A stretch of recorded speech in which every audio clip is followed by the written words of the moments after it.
Making traces, it means a lot.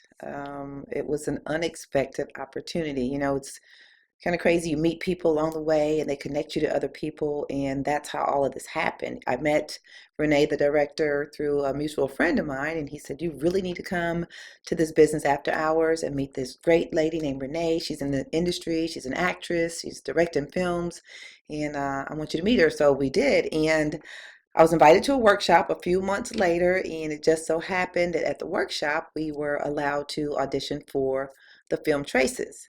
I want to convey how important it is to always put family first. Bringing tough issues to the forefront and discussing them is the key to strong, healthy relationships.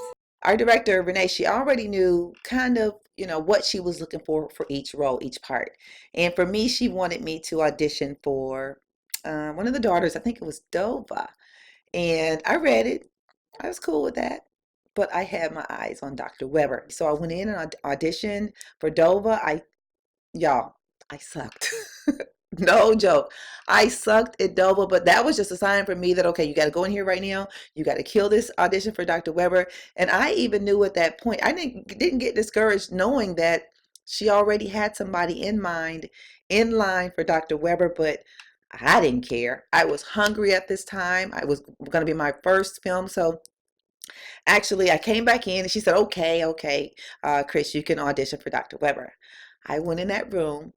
I had my sides, and y'all, I gave it to them. There are nuts everywhere. And I would go crazy if I worried myself with every upset person who disapproved of me and my work. I kind of knew they thought I did pretty good in the audition, but anyway, the last thing that they said, well, if you don't hear from us, then you probably didn't get it. The weekend had passed, and it was on a Monday night. I'll never forget. I was watching TV then. I was checking my email just randomly. I don't always check it, but at this point, I went through and I saw something that said, "Congratulations from Class A, Renee Williams." I'm like, wait, what?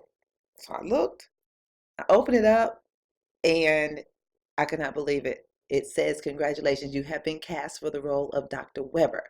So that's the lead role. I mean, like, I was freaking out. I was jumping up and down on my sofa. I was by myself, and I just wish I had somebody there, but it was just crazy, and it was good. So to make this film, live through it all, and just become Dr. Weber, and for us to actually complete the film, it means everything. And this is my first time. So, well, I've had other work, but my first full feature film is the first one, and I am super excited. And like I said, it means the world to me, to our cast, to our crew, to our city, to the director, of course. And we're just really proud of it, and I'm happy that I am part of the cast. Traces of Indignity is about dealing with feelings of shame and disgrace within oneself. Once I read Dr. Weber's story and what she was going through, I could connect to her for some reason. She's a strong woman, but she was faced with these obstacles. And to be able to be cast as this character, I knew I was the right fit. I know that sounds a little bit cocky, but I knew I was. I even told the director that day, "You have got to cast me as Dr. Weber." I know it's probably not cool to beg, but I knew I was her. I knew in my heart I was Dr. Weber, and I really wanted the role. But again, just the person that she is, when you see the film, if you see her, you see me.